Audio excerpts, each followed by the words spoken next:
వద్దనుకొని విషం చిమ్మిన ప్రాజెక్టే చివరికి కాంగ్రెస్ సర్కారుకు దిక్కైంది. హైదరాబాద్ తాగునీటి అవసరాలను తీర్చేందుకు కేసీఆర్ సంకల్పించిన పథకం అనివార్యంగా మారింది.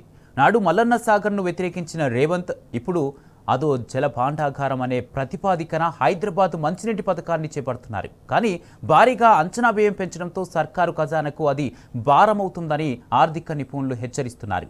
జలమండలి ఆర్థిక పరిస్థితి బాగోలేదని మొరపెట్టుకుంటుంది. కాళేశ్వరం విషయంలో సీఎం రేవంత్ రెడ్డి రెండు నాలుకల ధోరణి బయటపడింది. ప్రతిపక్షంలో ఉన్నప్పుడు కాళేశ్వరంతో కొత్తగా 1 ఎకరాకు కూడా నీళ్లు అందించింది లేదని, ప్రాజెక్టుల్లో 1,00,000 కోట్ల అవినీతి జరిగిందని నానా రచ్చ చేశాడు. భారీ వరదకు 1 పిల్లర్ కుంగితే దాన్ని ఎన్నికల అస్త్రంగా వాడుకున్నాడు. అధికారంలోకి రాగానే మొత్తంగా ప్రాజెక్టునే పక్కకు పెట్టాలని చూశాడు. కానీ ఇప్పుడు సీఎం రేవంత్ కు అదే కాళేశ్వరం దిక్కైంది.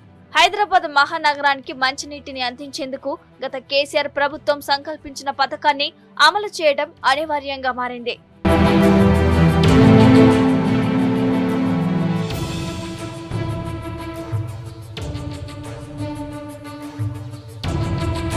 నాడు మల్లన్న సాగర్ ను వ్యతిరేకించిన కాంగ్రెస్ సర్కార్ ఇప్పుడు అదో జల భాండాగారం అనే ప్రతిపాదికన హైదరాబాద్ మంచినీటి పథకాన్ని చేపడుతోంది. హైదరాబాద్ లోని ఇంటిగ్రేటెడ్ కమాండ్ కంట్రోల్ సెంటర్ లో శుక్రవారం సీఎం రేవంత్ రెడ్డి జలమండలి బోర్డు సమావేశం నిర్వహించారు. ఇందులో హైదరాబాద్ తాగునీటి అవసరాలకు నిర్దేశించిన గోదావరి ఫేజ్ 2 ప్రాజెక్టును మల్లన్న సాగర్ నుంచి చేపట్టాలా, కొండపోచమ్మ సాగర్ ను ఎంచుకోవాలా అనే అంశంపై చర్చించారు.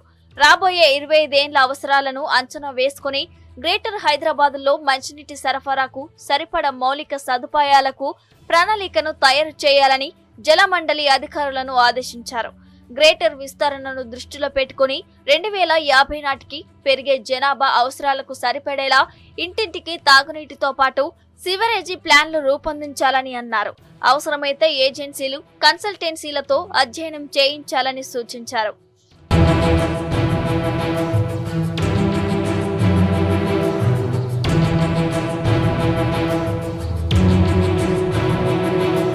తెలంగాణ తొలి ముఖ్యమంత్రి కేసీఆర్ ముందు చూపుతో కాళేశ్వరం ప్రాజెక్టు డిజైన్ లోనే హైదరాబాద్ తాగునీటి అవసరాలతో పాటు మూసీ ప్రక్షాళనకు 30 టీఎంసీల గోదావరి జలాల కేటాయింపును జోడించారు. ఇప్పుడు దానికి అనుగుణంగానే హైదరాబాద్ నగరానికి కాళేశ్వర జలాలను అందించేందుకు కాంగ్రెస్ ప్రభుత్వం నిర్ణయించింది. కాకపోతే కేసీఆర్ ప్రభుత్వం తక్కువ ఖర్చుతో కొండపోచమ్మ సాగర్ నుంచి జలాల తరలింపునకు పథకాన్ని రూపకల్పన చేస్తే, రేవంత్ ప్రభుత్వం పొంతలేని సాంకేతిక హేతుబద్ధతతో పైప్ లైన్ల పొడవు పెంచుకునేందుకు మల్లన్న సాగర్ నుంచి నీటిని తరలించేలా పథకాన్ని ప్రతిపాదించింది. ఖజానాపై 1,000 కోట్ల భారాన్ని మోపేందుకు సిద్ధమైంది.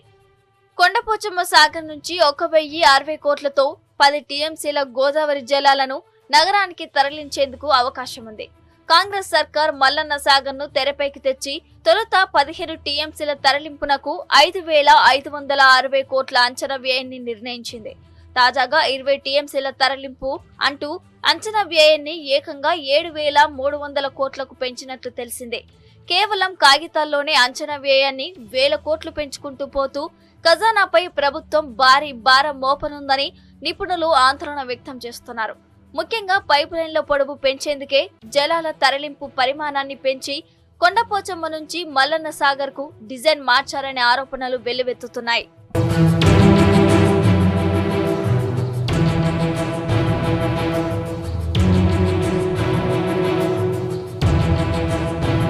ఆర్థిక పరిస్థితి బాగలేదని సీఎం కు జలమండలి మొరపెట్టుకుంది. ఏడాది నుంచి బడ్జెట్లో కేటాయించిన నిధులు మంజూరు కావడం లేదని, జలమండలి ఆదాయం ఉద్యోగుల జీతభత్యాలు, తాగునీటి సరఫరా నిర్వహణ ఖర్చులకే సరిపోతుందని అధికారులు పవర్ పాయింట్ ప్రజెంటేషన్ ఇచ్చారు. అయితే వీటిని అధిగమించేందుకు ఆర్థిక శాఖ సమన్వయంతో తక్షణ కార్యాచరణ ప్రణాళికను రూపొందించుకోవాలని సీఎం సూచించారు. సొంత ఆదాయాన్ని పెంచుకునే మార్గాలను అన్వేషించాలన్నారు. కొత్తగా చేపట్టే ప్రాజెక్టులకు నిధులు సమకూర్చుకోవాలని, తక్కువ వడ్డీతో రుణాలు తెచ్చుకునే ప్రత్యామ్నాయాలను ఎంచుకోవాలని సూచించారు. అందుకు డిపిఆర్లు తయారు చేయించాలని చెప్పారు. అవసరమైతే జల్ జీవన్ మిషన్ ద్వారా నిధులు తెచ్చుకునేందుకు వీలుగా ప్రాజెక్టు రిపోర్టు తయారు చేయాలని సీఎం సూచించారు.